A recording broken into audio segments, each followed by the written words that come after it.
नमो नमः। मैं सौम्या चौबे पुनः एक बार आप सभी लोगों का अपने सौम्य संस्कृत चैनल में स्वागत करती हूँ।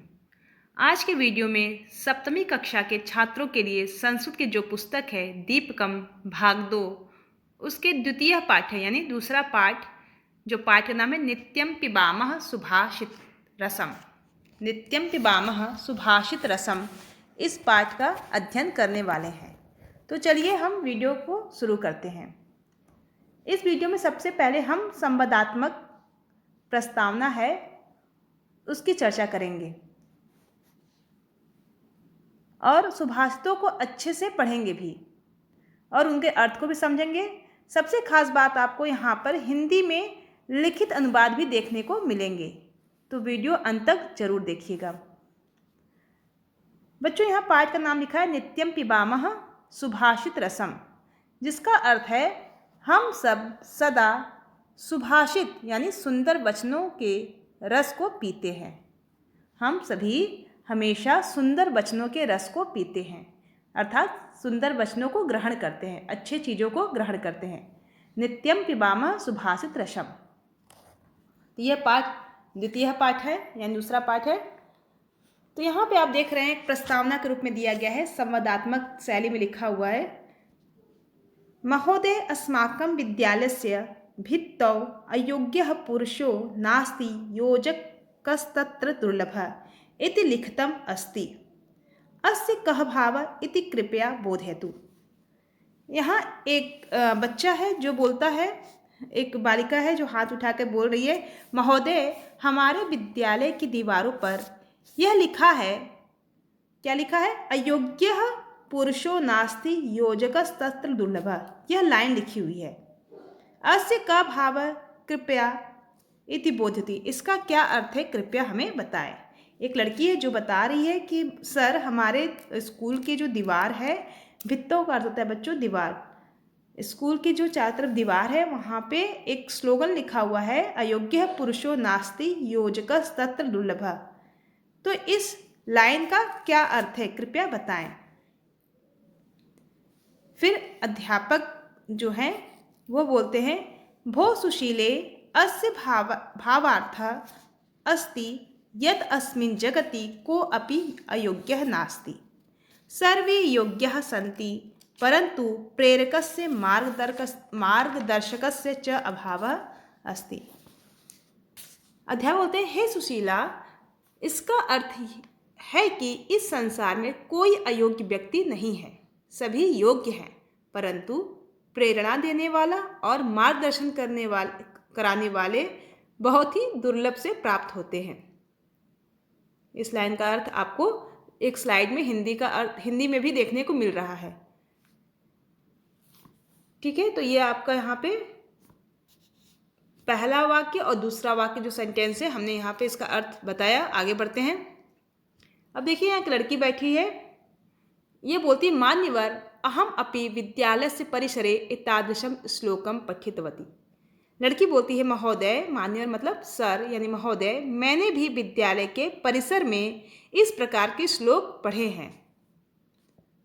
फिर अध्यापक क्या बोल रहे हैं, रमे एतानि सुभाषितानि सन्ति। हे रमा, संबोधन का है, हे रमा, यह सुभाषित है।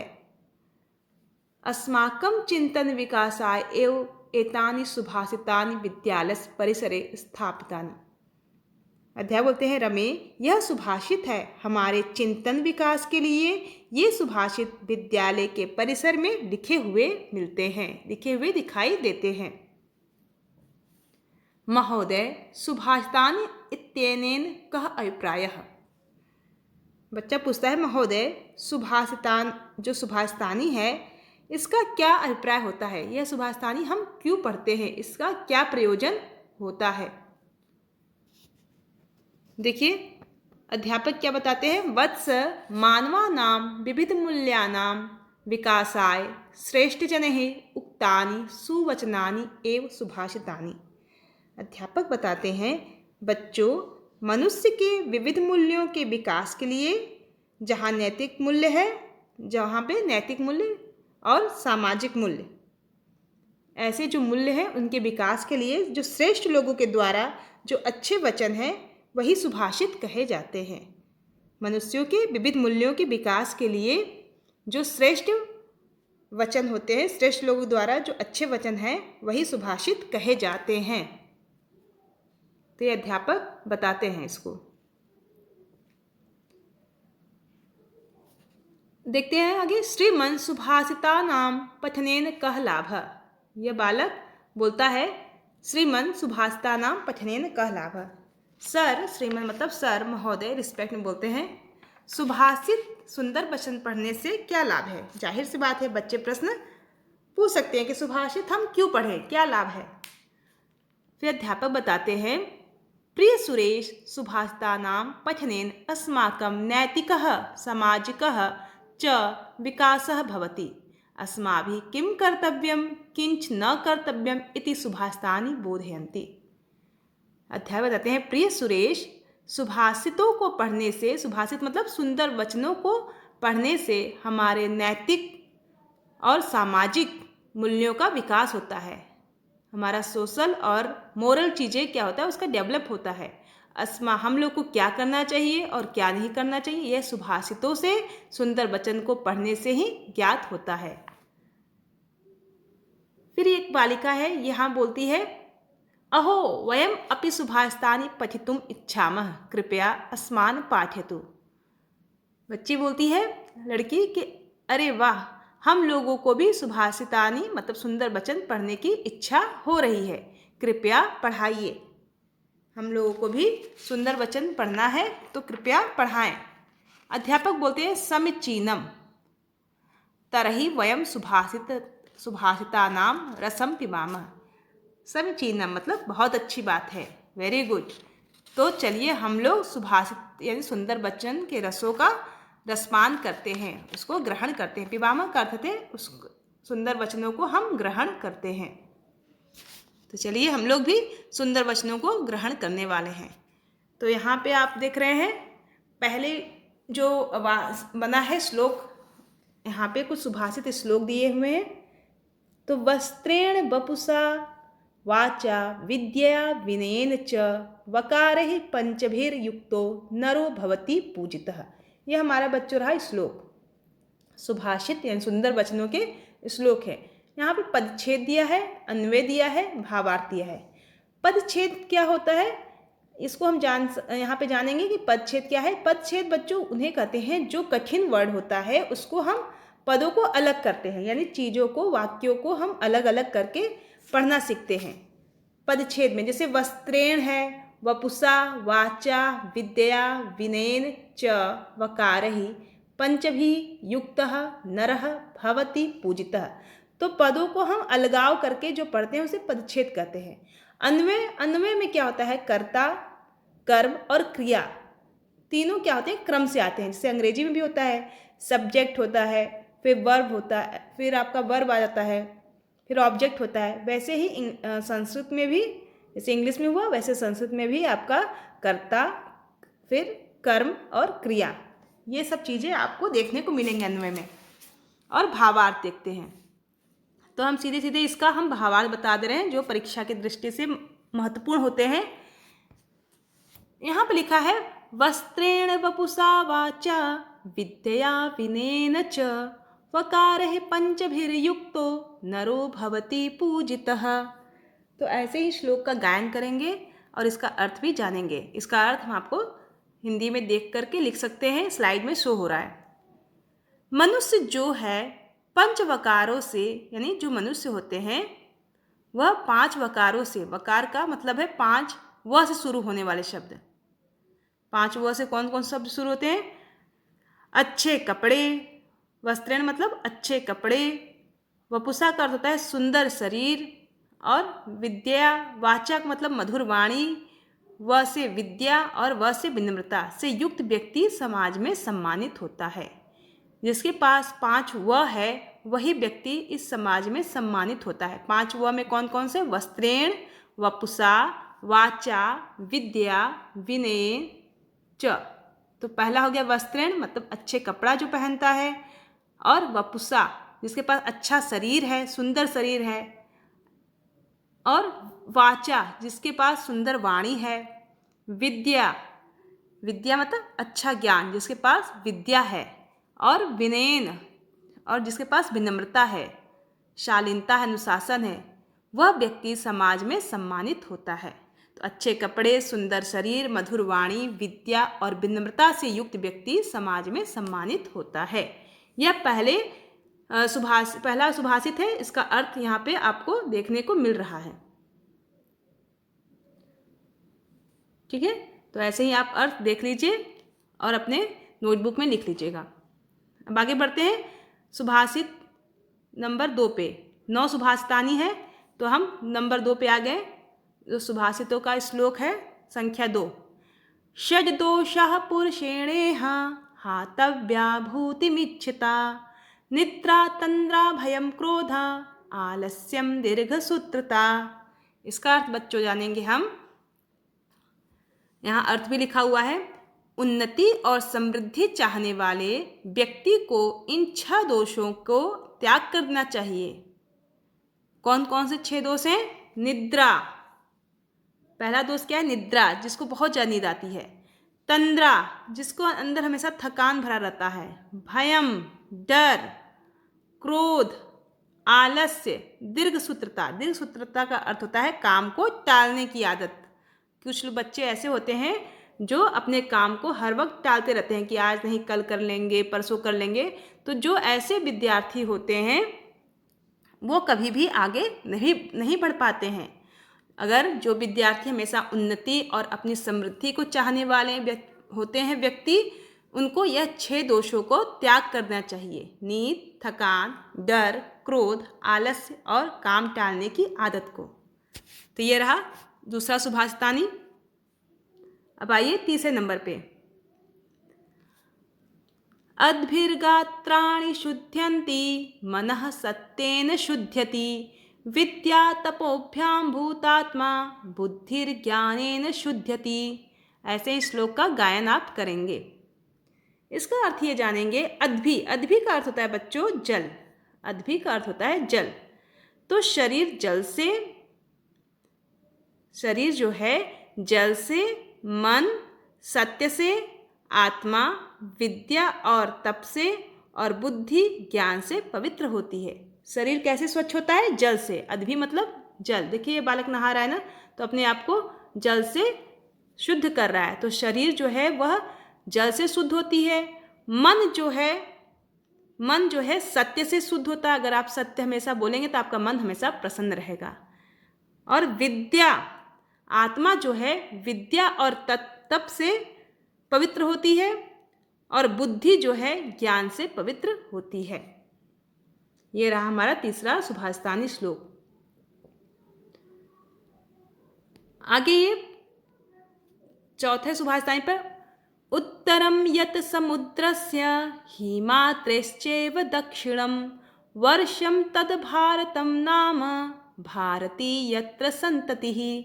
यह श्लोक हर बच्चे को याद होना चाहिए। ठीक है, यह श्लोक अत्यंत महत्वपूर्ण हो जाता है और हर बच्चे को आना भी चाहिए। इसका अर्थ यह है, समुद्र के उत्तर, जो हमारा समुद्र है उसके उत्तर मतलब नॉर्थ में। उत्तर का अर्थ होता है नॉर्थ में। नॉर्थ में हमारा क्या है? समुद्र है। समुद्र के उत्तर और हिमालय के दक्षिण की भूमि भारत है।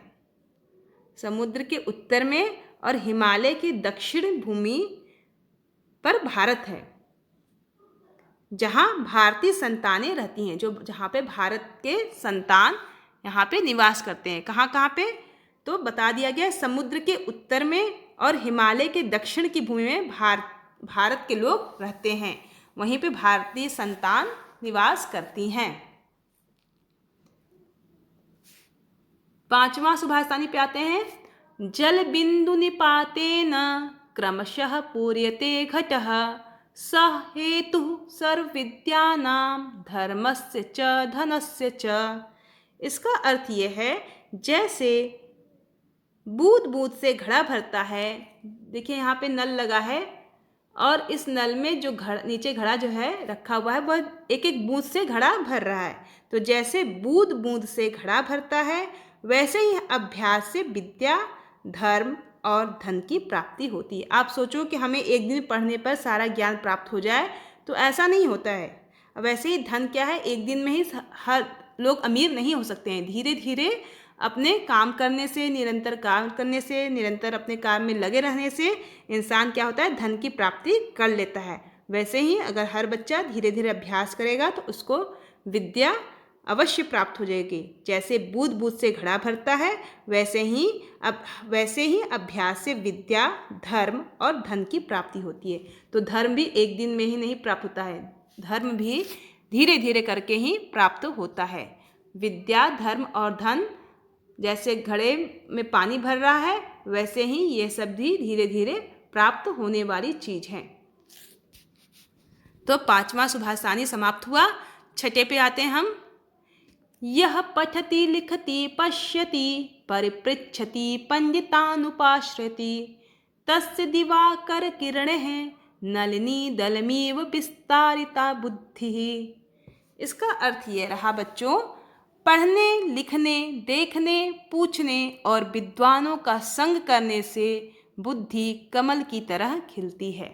अगर आप अच्छे लोगों के साथ रहोगे, अच्छे विद्यार्थी के साथ रहोगे, अच्छे पड़ोसियों के साथ रहोगे और आपकी जो संगति है, आपके जो दोस्त हैं, जो मित्र हैं, अगर वह समझदार हैं, उनके साथ रहोगे तो आपकी बुद्धि भी कमल की तरह बहुत ही खिलती रहेगी। जैसे कमल क्या होता है, जब खिलता है तो कितना सुंदर लगता है, वैसे ही अगर आप पढ़ने वाले विद्यार्थी, लिखने वाले विद्यार्थी और अच्छा देखने वाले विद्यार्थी और प्रश्न पूछने वाले, जो बच्चे अच्छे प्रश्न पूछते हैं कक्षा में, उनके साथ, विद्वानों के साथ रहते हो तो आपकी बुद्धि कमल की तरह हमेशा खिलती रहेगी। जैसे कमल जब खिलता है तो कितना सुशोभित होता है, कितना सुंदर लगता है, वैसे ही जो बच्चे पढ़ने वाले दोस्तों के साथ रहते हैं और जो अच्छा बात करने वाले दोस्त के साथ रहते हैं, जिसकी बुद्धि बहुत ही प्रखर होती है, बहुत ही समझदार बुद्धि रहती है, ऐसे बच्चे क्या होते हैं, हर अध्यापकों को, हर माता पिता को बहुत ही अच्छे लगते हैं।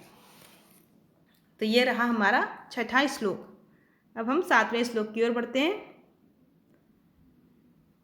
प्रिय वाक्य प्रदानेन सर्वे तुष्यन्ति जन्तवः तस्मात् तदेव वक्तव्यम वचने का दरिद्रता। ठीक है, यहाँ पे ध्यान देने योग्य चीज़ें लिखा हुआ है। बोला गया प्रिय वाक्य प्रदानेन, प्रिय वचन बोलने से सब प्रसन्न होते हैं। अगर आप किसी से प्रेम से बात, डॉक्टर क्या होते हैं, मरीजों को डांट के बोलते हैं कि अरे आप तो एकदम लास्ट स्टेज पे आए हो, आपको कुछ नहीं हो सकता है, ऐसा नहीं बोलते हैं। जो डॉक्टर भी होते हैं बच्चों, वह प्रेम से ही अपने पेशेंट से बात करते हैं। तो प्रिय वचन बोलने से सब प्रसन्न होते हैं। जानवर को क्या है, जानवर को अगर आप प्यार से उसको दुलार करोगे तो वो जानवर आपके पास ही आएगा, और उसको हमेशा मारते रहोगे तो आपसे वो नफरत करने लगेगा और आपसे दूर भागने लगेगा। तो वैसे ही इंसान भी होते हैं जो प्रिय वचन बोलते हैं, उनसे बात करके सब लोग प्रसन्न हो जाते हैं। तस्मात् तदेव वक्तव्यम, इसलिए बोलने में, प्रिय वचन बोलने में कंजूसी नहीं करना चाहिए। वचने का दरिद्रता, हमें प्रिय वचन बोलने में, मधुर वचन बोलने में कभी भी कंजूसी नहीं करना चाहिए। तो ये रहा हमारा 7वां श्लोक। 8वां पे आइए। आलस्यम ही मनुष्याणाम शरीरस्थो महान रिपुः नास्ति उद्यम समो बंधु कृत्वा यम नावसीदति।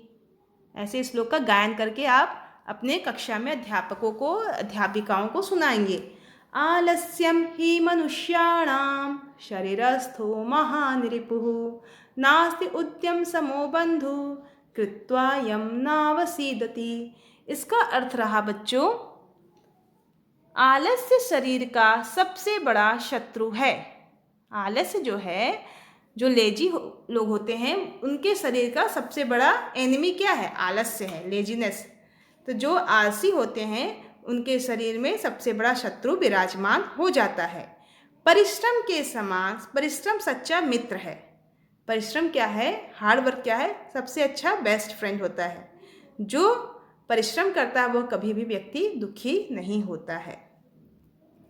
जो व्यक्ति परिश्रम करेगा वह कभी भी दुखी नहीं होगा, और जो व्यक्ति हमेशा आलस्य करेगा वह क्या होगा, उसके शरीर में अनेक प्रकार की बीमारियां फैलने लगेगी और आलस्य ही उस मनुष्य का सबसे बड़ा शत्रु हो जाएगा। आपने ग्रास हॉपर और एक चींटी की आंट की कहानी सुनी होगी कि एक ग्रास हॉपर था यानी टिड्डा था और चींटियाँ थीं। तो चींटियाँ क्या करती थी, बरसात के दिन आने से पहले अपना वह कठिन परिश्रम करके अपने घर में अनाज को एकत्रित करती थी।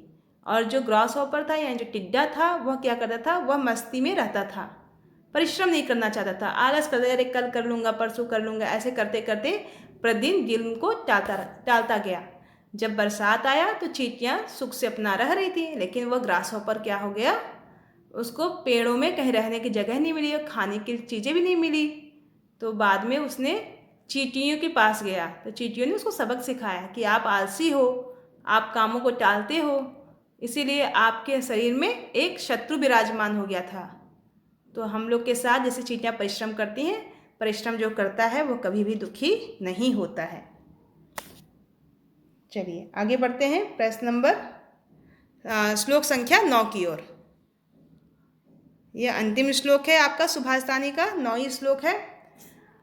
अष्टादश पुराणेषु व्यासस्य वचनद्वयं परोपकारः पुण्याय पापाय परपीडनम्। इसका अर्थ जानेंगे। अष्टादश पुराणेषु व्यासस्य वचनद्वयम्। वेद व्यास जी ने कहा, ये देखिए वेद व्यास हैं, ठीक है, जिन्होंने पुराणों को लिखा है, जिन्होंने गीता को, श्रीमद् भगवत गीता को लिखा है, वह वेद व्यास जी हैं।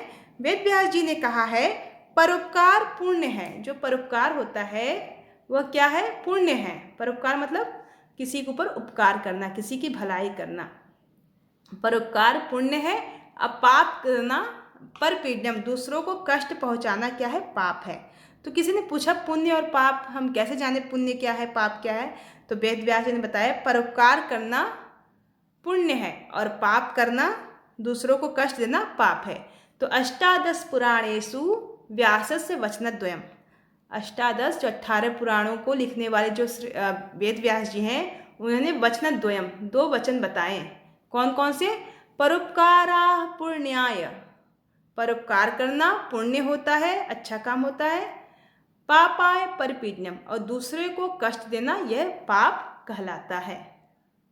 तो ये रहा आपका यहाँ पे सुभाषितानी श्लोकों का अर्थ।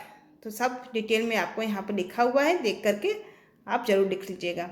अब यहाँ पे हम प्रश्नोत्तर देखेंगे, ठीक है, शब्दार्थ याद कर लीजिएगा, परीक्षा में शब्दार्थ आएंगे तो प्रश्नोत्तर भी आपको यहाँ पे देखने को मिलेगा, ठीक है। आप लोग अगर चैनल पर पहली बार विजिट कर रहे हैं तो प्लीज़ लाइक, सब्सक्राइब, शेयर अपने दोस्तों को कर लीजिएगा ताकि वो लोग भी लिख सकें। फिर हम आपको अगले वीडियो मिलेंगे प्रश्नोत्तर के साथ, ठीक है बच्चों। तब तक के लिए धन्यवाद और ऐसे ही तैयारी करते रहिए। जो डाउट है आप कमेंट्स बॉक्स में ज़रूर लिख दिया करिए।